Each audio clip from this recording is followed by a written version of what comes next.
Welcome to a special episode of the Ecommerce Spike File where my friend Dan Dembski and I are going to be eating ribs, barbecue, and talking about e-commerce. This is a special episode because I've known Dan for 9-10 years now. Yeah, at least. You've been pretty influential in my e-commerce journey. So when I was starting Treats Happen, I ordered some hoodie socks from you at the time before you had to change the name. Love the black packaging. That inspired our black packaging. Even helping us find suppliers. Even getting started on Shopify back in 2014 when there were just so many options, or not so many options, but there were a few, and Shopify wasn't the leader that it was today.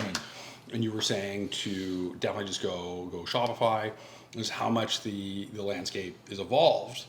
But even early on, we had some experiences just with early e-commerce adopters. We were playing basketball in a league with Alex Icon of Lexi Hare, 5 Minute Journal. Went to a couple parties with Epic Mealtime, and I think both of those brands were super early, top 10 Shopify stores, either selling merchandise or the real entrepreneur's journey before it really is what it is today. So welcome, Dan. Thank That's you. how we get to know each other. As you're talking, I'm thinking thanks for the intro, and I'm just smelling the ribs. It's get the intro done. Let's go. So that's a long-winded intro of how Dan and I know each other. We troll each other on the internet. But Dan is also the co-founder of Unbound Merino. So if you've ever seen me wearing a black shirt or a simple shirt in most of the videos, Dan is the one who made the shirts with his own 2 hands and launched the company. So, Dan, I know that you've been on a lot of podcasts before. You've probably told the Unbound story quite a few times. Yeah. I've never had ribs sitting in front of me, though. Do you want to have a quick overview while I slice up this food and we can get to it? Sure. You want me to just talk about Unbound? Yeah, so sure how you got started and then how you've grown from there. I thought this was going to be a really good idea with the food, but it's the most distracting thing in the world. I'm just I don't know if I want to do this. So it's not my first business. It's not my first e-commerce business. I had a video production agency called Biz Media, and we went on for quite a few years, and we grew pretty rapidly. But I really, really knew I wanted to get out of that business at one point when I felt like I was always spinning the wheels. I'd have to be in boardrooms multiple times a week pitching, and if I wasn't, there'd be cash flow issues that would come 6 to 9 months later. That's just fat, by the way. Oh, So yeah. Oh man, that's good. That's actually unbelievable. Anyways, I'm gonna try to stay on track. Long story short, after years, I just felt like I needed to get out of this business, and I felt very trapped in it. And I knew I wanted to create a product and I wanted to sell it online. And I knew that because I would look at people like Alex Icon and I'd see the scalability of their business, and they put this work in, but then when they went to sleep at night, the cash register would be ringing. People would be buying their product even though they weren't there pitching it or selling it like I had to do all the time. Oh my God. Look at that. So, thank you. So, bite first? A bite break? Is that a little bite break? Brought to you by potato. gorgeous customer Truff Hot Sauce. Would you like some truff on your tater? Oh my God. Oh wow. That's legitimately the best tasting potato I've ever had in my life. Thank you. Wow. So I wanted to create a product, and that's all I knew. I didn't know what the product would be. I had no specific ideas. But with that, my 2 business partners and I, we would get together every 2 weeks, and we'd just mind map some ideas. So we'd have a whiteboard or a chalkboard or a piece of paper and a pen, and we just come up with ideas of what we could sell online. And some of these ideas were maybe good and we didn't roll with. Some of them were terrible. Yeah. What were some of the terrible ones? If you even remember them. We thought we would make pickles. Yeah. Which is a terrible idea because it's a horrible e-commerce product. Well, First of all, who's buying pickles? Who's shipping pickles? The Real Deal does this out of Denver. And the reason that you do that is to collect customer data so that you can go into Whole Foods. It's a retail distribution game if you're doing something similar. But who would want to buy pickles online? It just doesn't seem like something we want to do. Plus, I don't know how to make pickles. So it's bad in every stretch. Yeah, I wasn't born knowing how to make potatoes. But look how that turned out. You weren't born, you didn't want to be a fashion I don't know how to make designer. clothing either, yeah. But it's still a bad idea. Yeah, it's still bad for many logistical purposes. And it's funny because you did socks originally. I think socks are, for a number of reasons, just the ultimate e-commerce product. Well, I would disagree. So can I say why they are? Sure. They're lightweight, easy to ship, one size fits all. People buy lots. It's a consumable good and decent margins. Yeah, but the value proposition is too hard because there's too many companies doing it. That's the true. challenge. That's what I've experienced. All right, I'm gonna try this rib. Let's take a rib break. Holy shit! Oh my god! Well, you know it's good too. Oh god!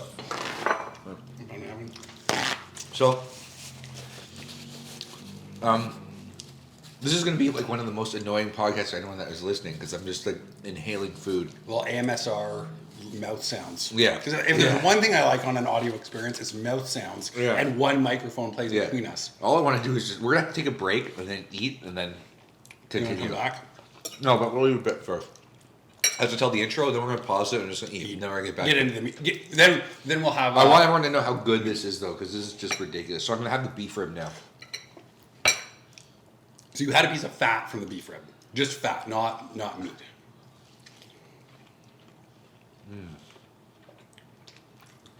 That's unbelievable, man. I'm actually the luckiest guy in the world right now. That's incredible. All right, let's get into it. So, where was I even? Pickles are a bad business idea. Yeah, so we come up with ideas, and every single time we'd have these sessions, we'd maybe think, is this a good idea, is it a bad idea? We'd even like try to like roll forward a little bit on some of them, but the idea was we were looking for something. There was an intent to find what it was, and I think that was a valuable exercise because we did this for probably 2 years. No joke, 2 years. As we started the sock business in the time and couldn't really get that off the ground as much as we wanted to. Still working on the video production agency. The beef rib is really good. It's fucking great. Yeah. So then, when Unbound came as a concept, it was actually for my own personal need.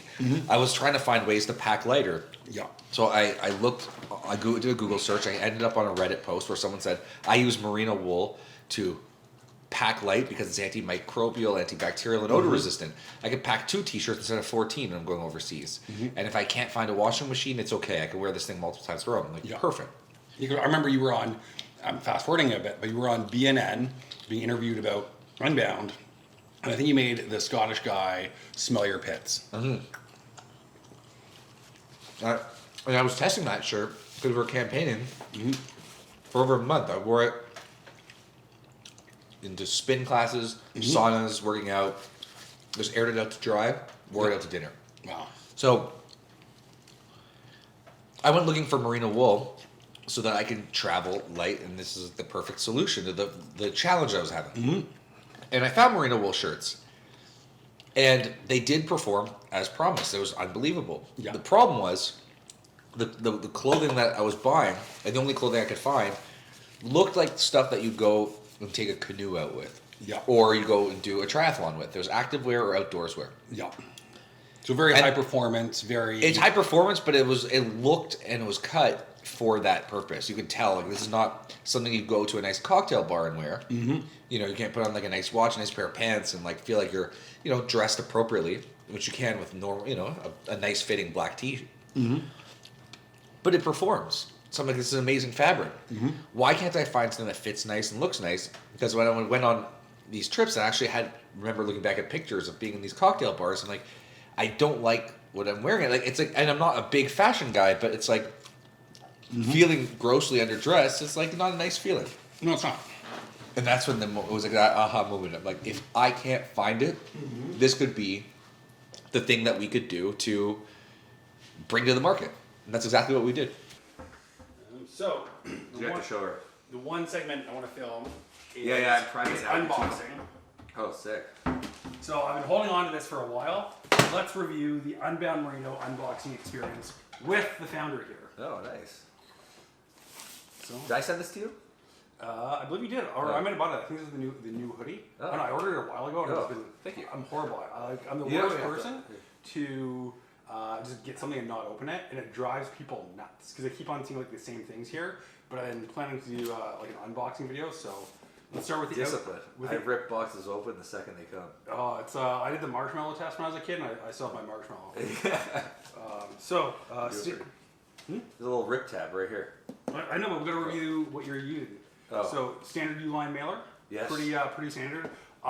So hot take is I don't like custom packaging because I think it just increases theft rates. It doesn't really offer the experience because it gets thrown out. So by the time you go to order more, you've already thrown that out. And for the expense of an extra 60 cents to $1.50 per package, you might as well put a better insert in. I would agree. Now the reason why we use U-line is because we actually tried making our own custom exterior, but it just we haven't had a good quality one yet. Yeah. The U-line's just so reliable, and it comes so fast. I order it U-line gets a lot of pushback these days. I think there's some political shit. Yeah. I don't care. I just try not to focus on anything political. There's nothing to do with it. It's just they're unbeatable. And their service is, you talk about white glove experiences. This is stressing me out. It's amazing. Anyway, but I also like that the poly bag fits the box perfectly. It just fits. Those U-line. Great item there. Oh, you put it in the right way, so I'm naturally pulling it out so I don't have to flip it up or anything. Beautiful printed box here. Let's open it up. Ooh. I don't know if you can see this here. So we have an Unbound sticker. I'm going to take credit for this because I asked you for stickers for my laptop once, and then you started putting it in the inserts. So yeah, it was because of you. So 12 out of 10 idea for including a sticker. Everyone fucking loves stickers, and it's spend your 60 cents per custom packaging and include a sticker with your box. Yeah. And if you don't believe me, look at Yeti coolers. They built their brand on stickers. Beautiful. Yeah, these are all Instagram photos from people who are Unbound customers. So we put their. Oh, that's even cooler. Yeah. That's awesome. So they're like travel photos. Oh, that's really cool. Talk about building a sense of community. Yeah. Great little booklet, care instructions, machine wash, hand wash. Perfect. The simple meanings, so commonly asked questions. And it's funny, so we're both Penn and Teller fans. And so Penn has a great phrase that I've been using all the time. If you don't have a joke, you better have a fact. And it's a great little fact there for people who are buying nice clothes, but probably don't know what those mean. So it's kind of like cool little things. You open the packaging, you learn something. So I like that. I just learned those are in our books. So easy return slip. So it is a customer support podcast. It makes it really easy, reducing negative reviews, but also reducing stress on your support team. It's really cool to do. Order number, email, I'm returning. You include all of this with the order and the return and exchange policy. Fill it out. Really cool. If you have any questions, please visit help.unboundmerino.com. If you wanted to revamp this in 2021 or anything, you usually put a little SMS code in and say, hey, text return to this number, and then get it going. If in the gorgeous help desk, start to automate that process, do some really cool stuff. That's a good idea, actually. Thank you. And then again, nice little beautiful packaging because it is a premium product, so you want to feel like you're unboxing something special. It's almost it's packed with care, and you know what? A lot of companies will package clothing items. You get a package with all of the items individually packaged. Yeah. We it's nice to have a packaged experience, but for us it's more we'd rather put it all into one box and hand pack it together. Yeah. Instead of having everything, have you 8 pieces of plastic and you come in there. 5 poly bags. Yeah, it's very unenvironmental and it is, and it feels hobbled together. You see the barcodes of which they're scanning. We pack it, and no matter if it's 1 item or 10 items, we'll pack it together really nicely, and it feels a little bit more. I guess handcrafted in a way. And I like that. And it's another point because you do your fulfillment in-house. Yes. So a lot of people, that's one of the first things they outsource, probably the second after the bookkeeping, is their fulfillment. Why did you choose to keep your fulfillment in-house other than everything that you just said? I was a partner in a company called D-Brand Skins, with vinyl skins for smartphones, laptops, gaming consoles, things like that. Yep. And we just did our own fulfillment. So the short and non-interesting answer is that's just what I learned. Just the way I learned to do it. Yeah. And then when we started selling Unbound stuff, we'd have one of our better selling items is a 2-pack, which is 2 t-shirts, 2 pairs of underwear, 2 pairs of socks. So if you do the math on, if we were to do a third party logistics for 6 items, you have to do the pick and pack cost for 6 items plus the original cost and then the shipping. The math on it didn't really make a lot of sense. And that's what we did with Treats Happen too. You want to do a bundle, and then people either they want to do swap something in and out. And for us, because it was all the same SKU, it's fine. But then if you have all these 6 things, and especially with different colors, you're either colors, sizes, pre-packing styles. everything and trying to forecast that, which is Impossible. for disaster. Or like you said, you pay $2.25 for the first pick and then 75 cents per item after. Yeah. And you're telling me you go to the bin, you grab 2 socks with one hand, and you're putting it in, and that's going to be 2 picks. Like, why is that 70 cents per pick? Yeah, there's that, and then the way that you see that we package this, so this one item in here, but if there was multiple items, it would still be in there. We have to it would be like a special project for these companies, where they have to charge a little extra. The way that we wrap it together, the way we put the stickers and everything like that. It feels like a gift. And we handwrite a lot of notes too. Yeah. So that's like something that you can't do. So it's just, and you know what? And it's another piece of QA, just to make sure that the zipper's not jankily sewn together. It's one last check. Yeah. It doesn't seem like something we're eager to offload. Yeah. So we like building our fulfillment operation, and it's working for us. Oh, nice. Well, let's get back into it. Beautiful. I ordered a large. I was a large when I ordered it, and I've been waiting to open it so long now. It might be an XL, so I'm gonna have to. You put on a few roll this COVID potato. pounds? I did. I was on the way down, but so you sent me the button-up shirts, and I put one on. I packed it right before COVID to the UK. Just buttons going, and I'm like, I can't wear this. Like I can't. You send it back? I'm gonna pop. Here, you gotta return it. But it's a motivator to lose weight. Yeah. Right. Like Yeah. I don't want to go. I worked really hard to lose a bunch of weight the first time. I don't want to go back in, but man, really soft. Out of the first hoodie, this is a lot heavier duty. I don't want to say it's nicer. It's just it's an upgrade. We've iterated the hoodie to be better, and you know The this pocket. color we only made a limited run of, so Cool. they're completely gone now. So you Alright. have a rare item. So if you check the comments, you will see this up on eBay unused, Yeah. possibly signed by the founder of Unbound Merino, limited edition size, large. Might as bidding well. It starts doesn't at fit you $250. anyway. Yeah, I can use that money to buy a new one. Yeah.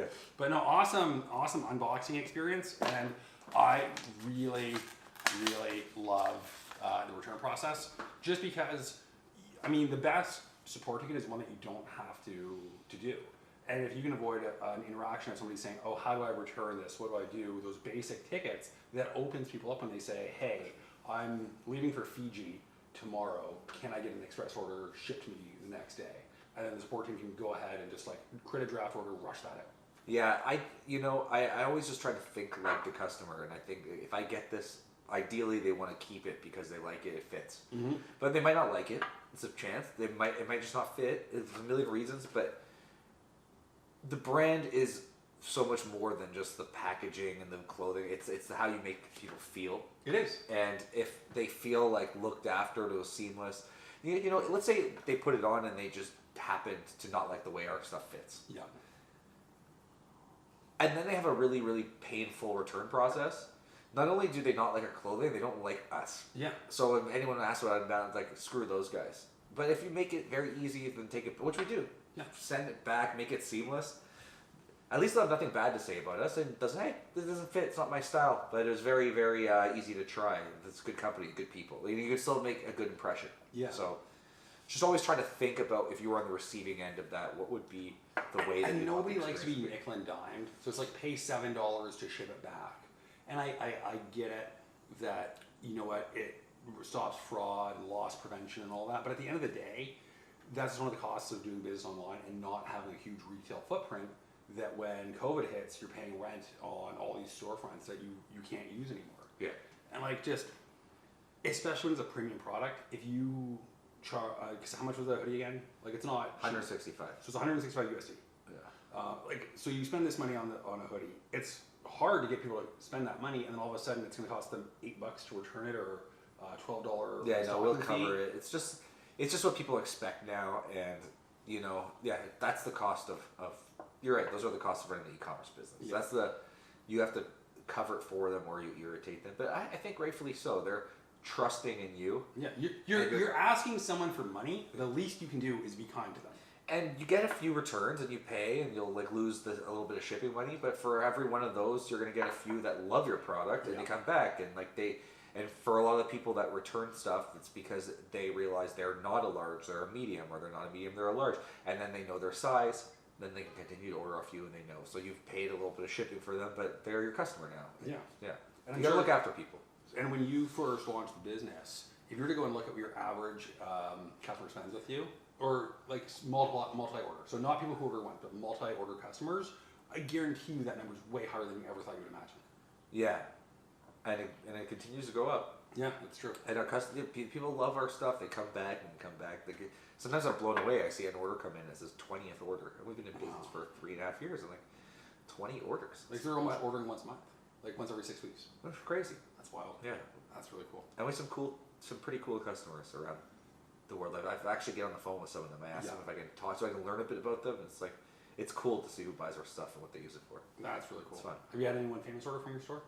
A few, yeah. That's pretty cool. A few. I had one. I don't want to say who. I'll say one because I feel like it's fair game. Yeah. But this one was exciting for me was Toby, for the founder of Shopify. Oh, cool. That was exciting for me, and I feel it's fair game because we're on Shopify. Yeah. And he's probably supporting Shopify businesses, and yeah. I got that. I was really, really excited. That's but we get a lot of people like that, like real like famous tech startup people, so. That's really cool. Yeah. I guess that's the podcast since the other microphone died out and we were eating ribs. But let us know. We'll do part 2. Dan, where can people find you? You're on a ton of podcasts. Unbound Merino. So you can go to unboundmerino.com or find me, Dan Demsky, DANDEMSKY if you want. You can, bug me on Instagram, whatever. That's right. Or TikTok now. I'm on TikTok as of 5 minutes ago. Yeah, at Dan Demsky on TikTok. I told Dan to go on TikTok, so hopefully prove me right. Cheers.